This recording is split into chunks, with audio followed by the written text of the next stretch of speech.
غزوہ احد غالباً نصف شوال، یہ رمضان شریف کے بعد جو مہینہ آتا ہے شوال کا، نصف شوال کے اندر غزوہ احد کا معرکہ ہوا، اور کچھ نوجوان صحابہ کرام جو اوائل ایام میں بھی مسلمان ہوئے تھے، ان کے کچھ معاملات کے اندر غیر سنجیدگی اختیار کرنے کی وجہ سے مسلمانوں کو ایک بہت بڑی مشکل کا سامنا کرنا پڑا، جس کے بدلے کے اندر جناب سیدنا رسول اللہ صلی اللہ علیہ وآلہ وسلم بھی زخمی ہوئے۔ سیرت کی کتابوں کے اندر آتا ہے کہ نبی کریم علیہ السلام کی پیشانی مبارک کے اوپر بھی زخم آیا، حضور کے رخسار مبارک کے اوپر بھی زخم آیا، آقا کریم علیہ السلام کا یہ سائیڈ والا سامنا دندان مبارک جو ہے یہ بھی تھوڑا سا بھر گیا پتھر لگنے کی وجہ سے۔ آقا کریم علیہ السلام کا یہ نیچے والا جو مبارک ہونٹ تھا، جس کے بارے میں میرے امام اعلیٰ حضرت نے فرمایا پتلی پتلی گلے قدس کی پتیاں، ان لبوں کی نزاکت پہ لاکھوں سلام۔ فرماتے ہیں کہ حضور کے یہ ہونٹ مبارک کے اندر والی سائڈ پہ بھی زخم آ گیا۔ پھر آقا کریم علیہ السلام کے یہ دائیں شولڈر کے اوپر، رائٹ شولڈر، دائیں کندھے کے اوپر تلوار کا وار ہوا، وہ وار کی وجہ سے بھی آقا کریم علیہ السلام زخمی ہو گئے کہ وہ جنگ کے اندر جو ہے دقت پیش کر رہا تھا اور مشکل کا باعث بن رہا تھا۔ تو اس میدان جنگ کے اندر کچھ وقت کے لیے تو مسلمانوں کو پریشانی کا سامنا کرنا پڑا، لیکن اللہ رب العزت نے پھر مسلمانوں کو فتح دے دی۔ 70 صحابہ کرام شہید ہوئے اس ایک جنگ میں، غزوہ احد میں۔ تو مسلمانوں کی تعداد تو پہلے بڑی تھوڑی تھی، 70 صحابہ کرام جو ہے وہ شہید ہوئے، بس ایک چھوٹی سی ایک ٹیکنیکلی غلطی کی وجہ سے۔ خیر وہ معاملہ گزر گیا، آخر کار اللہ رب العزت نے میدان جنگ کے پاسے کو پلٹ دیا، اور اللہ رب العزت نے مسلمانوں کو شکست ہوتے ہوتے مزید فتح عطا فرما دی۔ مسلمان جیت گئے اور فتح مل گئی، کفار بھاگ گئے۔ کفار کا اس وقت جو سپہ سالار تھا وہ حضرت ابو سفیان رضی اللہ تعالیٰ عنہ تھے۔ یہ اس وقت کی بات ہے جب ابھی وہ حالت کفر میں تھے۔ جب مدینہ میں نبی اکرم علیہ السلام تشریف لائے تو جنگ سے واپسی کے بعد ابھی آپ مدینہ شریف پہنچے، اور حضور کے مبارک حجرہ کے سامنے وہ تمام تر صحابہ کرام کہ جو جنگ میں ابھی زخمی تھے اور ان کے زخموں سے خون ابھی نکل رہا تھا، رس رہا تھا، تھکاوٹ کے اثرات ان کی ذوات کے اوپر نمودار ہو رہے تھے، وہ سارے کے سارے صحابہ کرام ایز اے سیکیورٹی گارڈ آقا کریم علیہ السلام کے حجرے کے سامنے کھڑے ہو کر اپنی ڈیوٹی سر انجام دینے لگے حضور کی حفاظت کے لیے۔ کھڑے ہو گئے۔ آقا کریم علیہ السلام کو ایک خبر پہنچی، اور خبر یہ پہنچی کہ حمراء الاسد ایک وادی کا نام ہے، مدینہ شریف سے مکہ کی طرف جائیں تو تقریباً 8 میل کے فاصلے کے اوپر یہ جو ہے وادی موجود ہے، حمراء الاسد اس کا نام ہے۔ حضور علیہ السلام کو خبر پہنچی کہ ابو سفیان نے اپنا دوبارہ پھر سے لشکر جو ہے وہ ترتیب دیا ہے، اور وہ اپنی شکست کا بدلہ جو ہے وہ مسلمانوں سے لینے کے لیے مدینہ کے اوپر حملہ کرنے والا ہے، اور وہ اس وقت وادی حمراء الاسد کے اندر پہنچ چکا ہے۔ اب یہ خبر سچی تھی۔ آقا کریم علیہ السلام کو جب یہ خبر ملی تو حضور نے حضرت بلال حبشی کو پکارا، آواز دی اور فرمایا کہ اے بلال، مدینہ کی گلیوں میں نکلو اور جا کر اس بات کا اعلان کرو۔ 2 پیغام آپ نے جناب بلال حبشی کو دیے، 2 پیغام آپ نے حضرت بلال حبشی کو دیے۔ پہلا پیغام یہ تھا کہ آپ مدینہ کی گلیوں میں نکلے اور لوگوں کو ندا کریں کہ مسلح ہو کے جلدی سے تمام تر صحابہ کرام حضور کی خدمت میں حاضر ہو جائیں، رسول اللہ صلی اللہ علیہ وسلم نے تمہیں واپس بلایا ہے۔ اب حالت ابھی صحابہ کرام کی یہ تھی کہ ابھی وہ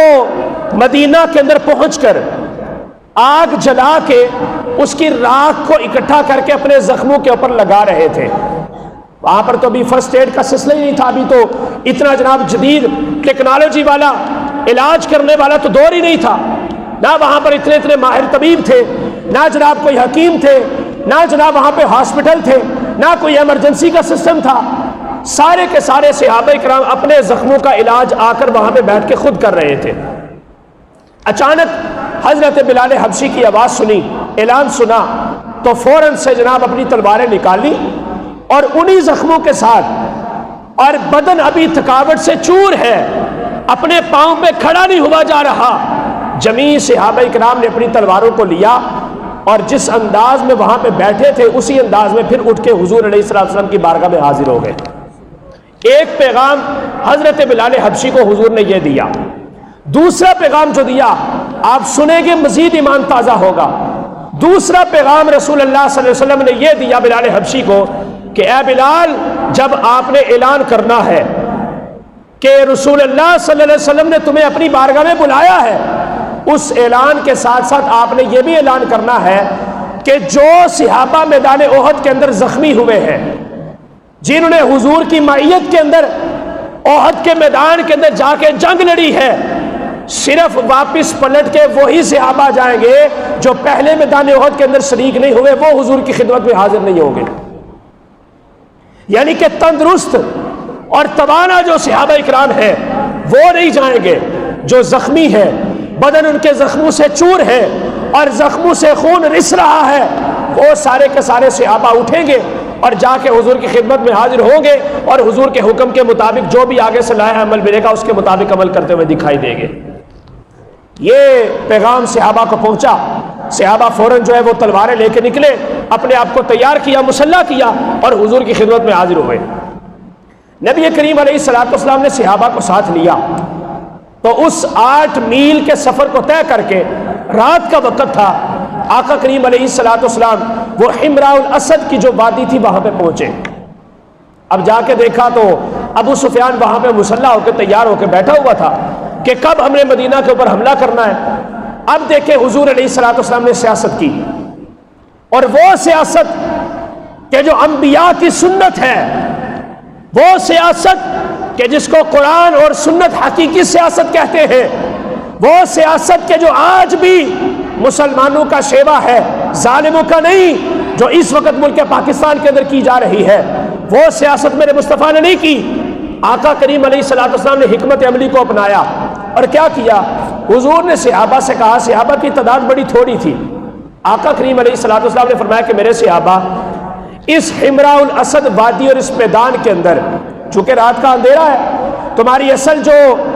کوانٹٹی ہے, تعداد ہے, اس کے بارے میں کافر کو نہیں پتا, تو تم ایسا کرو کہ 500 جگہوں کے اوپر, مختلف مقامات کے اوپر 500 جگہوں کے اوپر تم آگ روشن کر دو. صحابہ نے ایسے کیا. اس حمراء الاسد وادی کے اندر 500 جگہ کے اوپر صحابہ نے آگ کے الاؤ روشن کر دیے. اب جب آگ کے الاؤ روشن کیے تو جب ابو سفیان نے دیکھا تو اس کو اب خطرہ لاحق ہو گیا. اس نے کہا کہ جو لوگ 500 جگہوں کے اوپر آگ کے الاؤ کو روشن کر سکتے ہیں, اگر زیادہ نہیں تو کم از کم ایک جگہ کے اوپر 15 سے 20 تو لوگ وہاں پہ موجود ہوں گے. ایک آگ کا الاؤ جہاں پہ روشن کیا گیا ہے, ایک آگ کے الاؤ کے پاس کم از کم 15 سے 20 صحابہ کرام تو موجود ہوں گے. اب 15 سے 20 افراد کو 500 کے عدد کے ساتھ ذرا تھوڑی سی ضرب دیکھے تو یہ تو تقریباً جناب 2,500-3 ہزار کے اوپر یہ کوانٹٹی پہنچ جاتی ہے. تو یہ حضور علیہ الصلوۃ والسلام نے سیاست کی. جب یہ ماجرا ابو سفیان نے دیکھا تو فوراً سے جناب اپنے لشکر کو لیا. اس نے کہا یہ تو پورا مدینہ ہمارے مقابلے کے اندر حملہ کرنے کے لیے آ گیا ہے, تو اگر یہ سارے کے سارے ہمارے خلاف کھڑے ہو گئے تو ہم تو کبھی بھی ان کے ساتھ مقابلہ نہیں کر سکتے, ان سے جیت نہیں سکتے. اس نے اپنی ساری کی ساری فوج کو ساتھ لیا اور مکہ کی طرف واپس روانہ ہو گیا.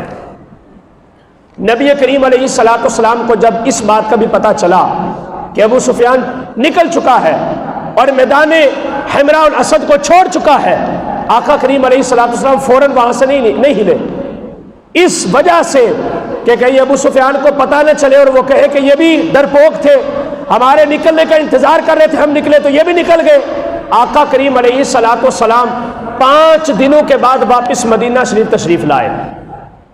5 دنوں کے بعد 1 دن اور رات آپ کو وہاں جانے کا لگا, 1 دن اور رات وہاں سے واپس آنے کا لگا,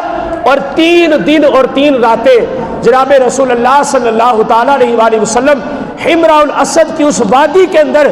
زخموں سے چور اور تھکاوٹ سے لبریز صحابہ کرام کو ساتھ لے کر دشمن کے تعاقب کرنے کے لیے آقا کریم علیہ الصلوۃ والسلام اپنے غلاموں کے ساتھ وہاں پہ موجود رہے۔ جب یہ سارا ماجرا چشم فلک نے دیکھا، فرشتوں نے دیکھا، اللہ رب العزت نے جناب جبریل کو کہا، اے میرے جبریل اس میرے پیغام کو لے جا کے میرے محبوب کے اوپر نازل کر دے کہ الذین استجابوا للہ والرسول من بعد ما اصابهم القرح، جن لوگوں نے اس مشکل اور پریشانی کی حالت کے اندر نہ اپنے زخموں کو دیکھا، نہ جسم کی تھکاوٹ کو دیکھا، نہ پریشانی کو دیکھا، نہ زخموں سے رستے ہوئے خون کو دیکھا، نہ اپنی بیماری اور پریشانی کی کیفیت کو دیکھا، جب حضور کا پیغام آیا اللہ کی اطاعت کرنے کے لیے، اللہ کے رسول کی رضا اور خوشنودی حاصل کرنے کے لیے، فوراً سے انہوں نے اللہ کے حضور اپنے آپ کو پیش کر دیا اور حضور کے اوپر اپنی جان کو قربان کرنے کے لیے آگے نکل گئے۔ اے میرے جبریل جا کے بتا دو یہی لوگ احسان والے ہیں، یہی لوگ تقوی والے ہیں، اور جو احسان والا ہوتا ہے اور تقوی والا ہوتا ہے اللہ رب العزت نے اپنے پاس اس کے لیے بہت بڑا اجر تیار کر کے رکھا ہوا ہے۔